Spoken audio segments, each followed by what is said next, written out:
Please, I'm all about stimulating the economy, like seriously.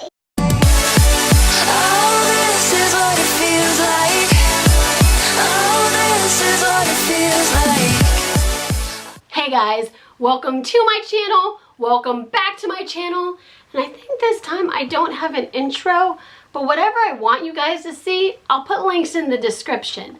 But this time, I think I'm just gonna jump into it, and in actuality, it's because my camera's dying, and I didn't film this intro right away. Here's the story time. Come on. Ugh. So you guys already know the story I'm about to share with you because the title is not clickbait, and that title makes me sound really, really bad. But yes, I admit I did dine and dash once in my life, and I wasn't alone. Thank God I wasn't on a date where I saw the guy take off and then I had no money because I don't bring money on first dates, and then I had to take off too. Like, luckily none of that happened. But a dine and dash did happen. So let me rewind to you about my college days in Tampa. And there were a lot of bars. Same name, different owners. Same owners, new name, like round and about. But what was so popular in Tampa with these bars was they had this special called all you can drink for 2 hours if you pay 10 bucks up front. Now it sounds ridiculous and super, super dangerous, and it is. But because each bar had their own consecutive day, so every college student from University of Tampa would get together and shove themselves in this one bar. So they were packed. And that way, the bars really couldn't serve you right away. Unless you were dishing out tips of $100 bills, you were probably getting 2 to 4 drinks that night. There was this bar we wanted to go to, but it was kind of on the smaller side, and it was always annoyingly jam-packed.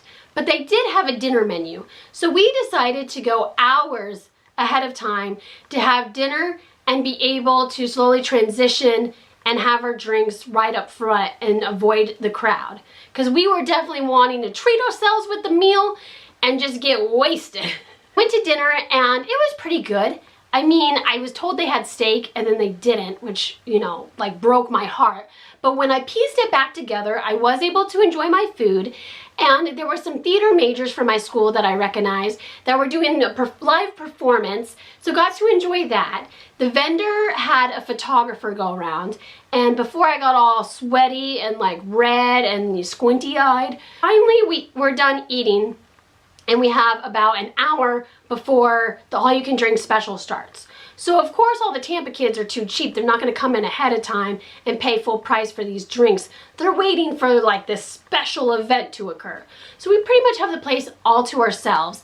And these dirty plates are sitting in front of us, but we don't really think much of it because we see them pushing back the tables and the chairs. They're kind of getting the dance floor set up. We're letting them do their own thing. But we realize that takes them about 20 minutes. And then the rest of the time, you know, I see a couple behind the bar, but then the other waiters just somehow clear out, like they vanish. And then we thought maybe that the staff was switching out, but really they had stayed there. They just wanted some time to each other to socialize. An hour goes by and we're all kind of confused because we've given the cue that we're done. Like, we have all these dirty dishes in front of us, we haven't touched it, our napkins are put up, and no one wants to come up to us when all we want to do is pay for our food, tip the waiters, and then give them our card to create a tab so we can continue drinking. Like, we want to give you money. So we stay there at the table because we feel too uncomfortable to leave because it seems inappropriate even if we were to walk around. Like, even when we go to the bathroom, half of us go and then we tag team and the other half goes because we don't want to look like we're abandoning this table and not paying. So we kind of assume, well, we'll just pay, I guess, later on when it starts. So the event starts and it always blows my mind how packed everything can get, and it is super packed.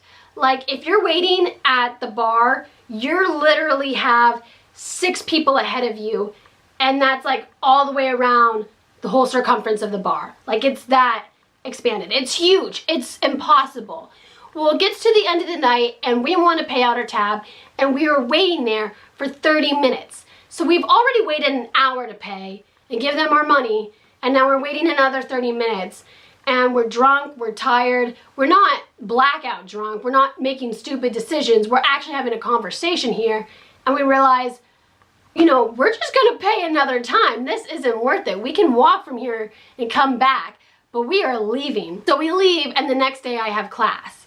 No, I didn't drink on a Sunday. I drank on a weekday. Come on, these are all throughout the week. So the class I go to is tap dance, so of course I have it with the theater majors that I saw performing, and after class, one of them comes up to me and in the nicest way possible, she has to tell me that she's aware that I skipped out on my bill and how my party owes the restaurant over $100 and that they were looking for me and my girls all night wondering where we were and why we didn't pay, and then going around with the picture that the vendor photographer took of us and showing it around to people to try to get our identities. Do you know how embarrassing that is? First off, I already am just mortified that I would look bad in her eyes.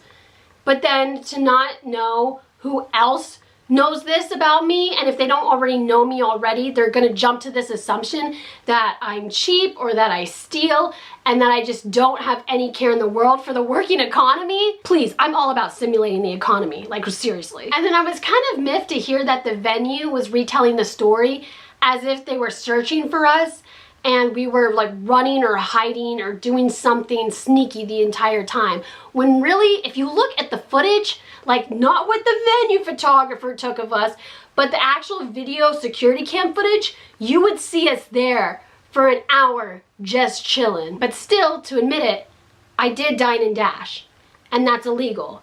So no matter what is my backstory, what I did was wrong. So all of us got together and we came back there and we apologized and we paid and we offered a hefty tip because, you know, we still felt bad if they got the impressions that that was totally cool of us to walk out on them. Yeah, like the whole situation was kind of shizzy. You know, shitty, but the appropriate way to say it so my channel is still monetized. I want to know what you guys think. Am I a terrible person? Do you just hate me for the sake of hating me? Or do you love to hate me? Or hate to love me? Or do you actually love me? Oh, that would be so nice. Talk to you later, guys. Bye.